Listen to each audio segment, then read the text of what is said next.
Hello and welcome to the E14 Toybox. Behind the camera, I'm Rob, and this is just a quick one, a little bit of a deviation from the standard Toybox formula, but I just wanted to show you some of the cool stuff I got today.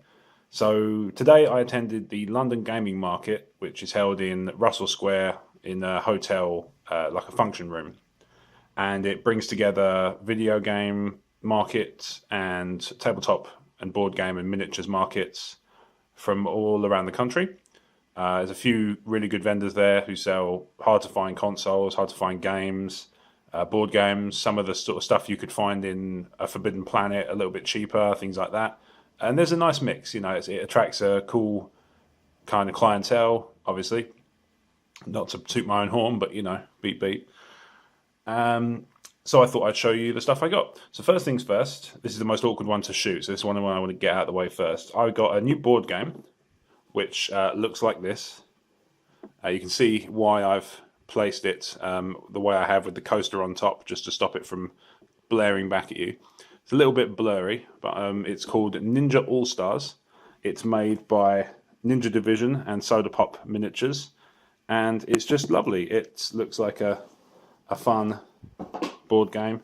Let's see if there's anything on the side here. You've got the sort of chibi ninja characters, and it shows you on the back sort of contents of the box. It's a little bit blurry because I'm still trying to work out how the focus works on this camcorder, but I've got it in a place where I like it for showing other stuff. But it looks like a lot of fun, so hopefully if there's interest from the Toybox community, maybe I'll play it and show you what I've found of it. So it wouldn't be a Toybox without me saying that I've bitten the bullet and bought some HeroClix. So I'll go through the different sets. So they had, to give you an idea, they had a stall that was selling individual figures with a little catalogue kind of made up of a binder full of the kind of cards you get in Magic and Yu-Gi-Oh! In a similar sort of thing, plastic sleeves with the HeroClix cards inside, and people could choose them out and they would grab them out for you, or you could buy boosters. They had a couple of Fast Forces sets, some War of Light constructs, things like that. So the sets they had were Marvel Civil War, which I'm going to do first, because that's the shortest. So I picked up 3 from that series, 3 blind bags. I opened them while I was at the venue, because who wants to wait? So this is the first one I pulled, which is Captain America. And you can see here, he's in his cool action pose. You can see the camera is a little bit kinder to the zoom this time because I've fixed it in a position. But I think that's a pretty cool sculpt. He's got the sort of the movie cap outfit rather than the comics one. But I thought he was pretty cool. I did double up. This is a theme that will happen a couple of times in this video. War Machine popped out. So anybody who's seen my Superior SpiderMan booster unboxing, which I would imagine would be last week's one, although it may not be, depending on how I organise it. It will certainly have been before this point, now that I've dated this. This one is double, so I could always do something else with it, perhaps, or sell it on. We'll see how we get on with that. But this is the coolest one, I think. Giant Man. So this was one of those ones, you know how when you get a blind bag and you're not quite sure if it's bigger or whether it's just your imagination running away with you. Just your imagination running away with you. That's the foray into my musical interludes. That's the extent of which you'll get it in this toy box. So he looks awesome, right? Look at that sculpt. He's playable at 75 points, which is quite considerable, really, considering he's Giant Man. You'd think he'd be a little bit harder hitting. Next, there were some Arkham Origins Batman figures. So I like the Arkham Origins set for a couple of reasons. One is just because it's a nice selection of characters. I actually quite like the video game, even though it's the least popular of the previous generations. I thought it was quite a good set of games. It's certainly a good game. So I got a double on this one as well. So I picked up the Joker. Now he's a cool sculpt, and I will say this as well, actually. This one is in far better condition than the one I've currently got, so it's going to replace my old Joker. So it worked out quite well in that respect. Next, a Penguin Thug. Not particularly useful to me. I don't have a penguin from this set, but at the same time, he's a really cool looking brawler, bit hench. So on the subject of thugs, the Joker thug. I don't recall seeing these in the game, but I may be wrong. It may be that, what are you looking at? It may be that he was there and I just wasn't paying attention. And finally, the Dark Knight himself, Batman. Now, I really like this one. I really like the black and grey Batman suit that they use in these ones, in this Arkham Origins one. It goes with my Trinity War, similar sort of theme. But he's 140 points to match the Joker. Then next came the fun part. So I haven't shared this on the Toybox, but I did pick up the TMNT Fast Forces Series 2 Heroes in a Half Shell. So Teenage Mutant Ninja Turtles, for those unfamiliar. I was very keen when the TMNT set was first announced to get my hands on one. I didn't get any of the Series 1, and I was gutted. And I vowed that if they ever did another run, I would pick it up, or I would wait until they were more affordable. So, as luck would have it, they did a Series 2, themed on the Heroes in a Half Shell, a bit more themed towards the TV series rather than the comics. And I thought, right, I've definitely got to get myself some of these. So I got myself the Fast Forces, but I also picked up today some of the Gravity Feeds. So I picked up a few. I'll go through the least exciting ones first. So there are 3 of them. This is another one where I've doubled up. So one is a foot ninja with a pair of katanas. Not sure what they are, a bit like daggers. I'm not familiar with the weapon myself.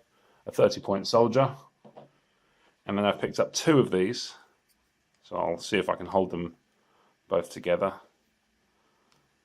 A pair of foot soldiers with twin katanas. They both also come in at 30 points. Nevertheless, they look quite cool. Swords are a bit bendy, but gravity feeds do that. And then next, this is a little bit of an odd one. I'm not familiar with this character, but Squirrel Annoyed. Annoyed? He's bloody livid. Alright, so I didn't say there'd be any fewer dad jokes than any other. So he's pretty nifty looking, I will say that. He's a 60-point character. I presume he's a villain, looking at him. He's got a mean-looking face of one. Profiling, I know, but, you know, I suspect I'm right. This one I'm really pleased with. Casey Jones, because that is the first time I've had a Clicks that's looked exactly like the 3D model they used to advertise them before they come out. That is superb. Painting, sculpting, everything is spot on. I wonder if the cartoon style makes it slightly easier on them. Next is Leonardo. So he is identical in look to the one from the Fast Forces set, but he will be a slightly different points total and some slightly different powers to match. So I'm quite pleased with that, even though I know that Joe of the Crazy Train would call him a C word. I won't. So, then, I pulled this bad boy. Donatello. So this is a slightly rarer one, is my understanding. 100 points, and he's got a nice swoosh. Could be a window cleaner, couldn't he? I'll be done with these in a minute, mate. But look at that.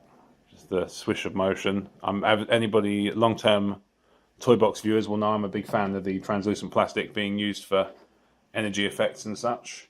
This one's probably the coolest one. The Shredder. Look at that.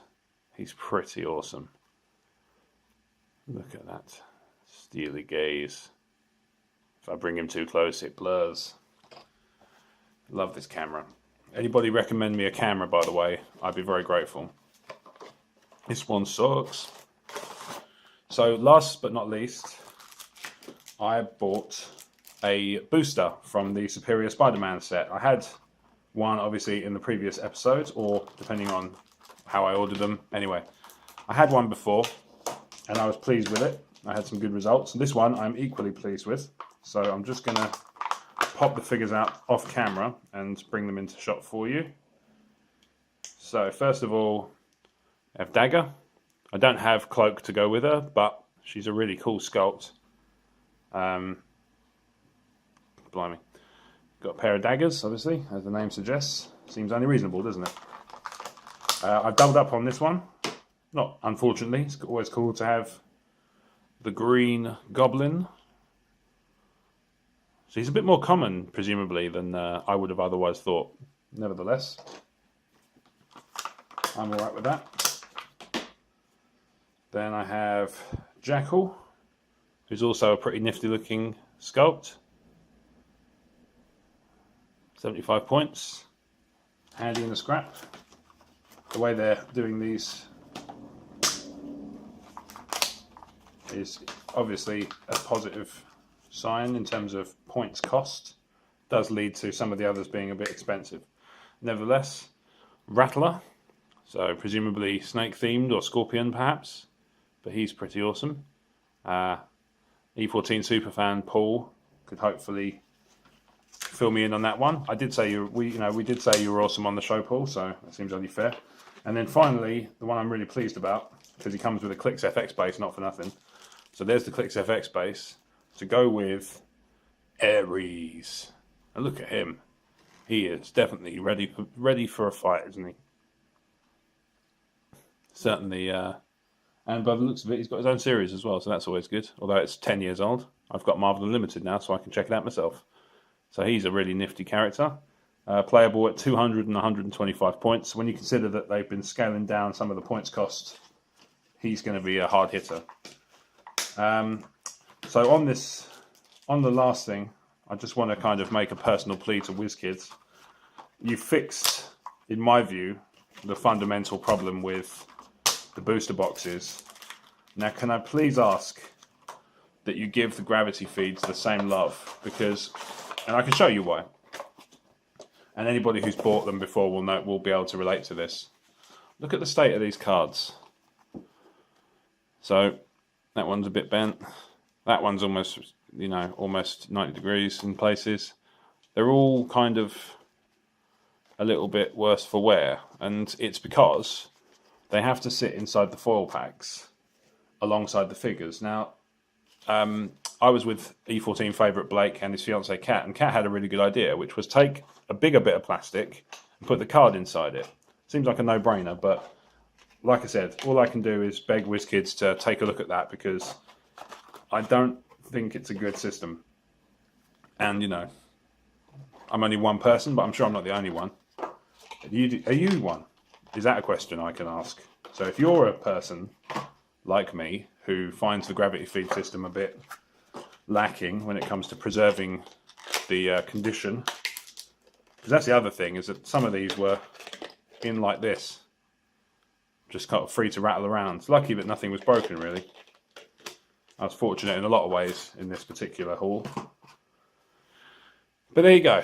That was my haul from the London gaming market. All in all, I think I spent probably just under £100, but I feel like I got a good amount of stuff to show for it. The Ninja All Stars game I'm really excited about. I've had my eye on that for a while, so I'm excited to get my hands on it finally. And I got it a bit cheaper than it is on the high street as well, which is always nice. So thank you very much for watching the E14 Toybox. If you've enjoyed the video, like, review, subscribe, blah, blah, blah. Feel free to check out other videos in the playlist, which will be appearing probably underneath in around this area. And thank you very much for watching, and stay tuned for more toy boxes. Bye for now.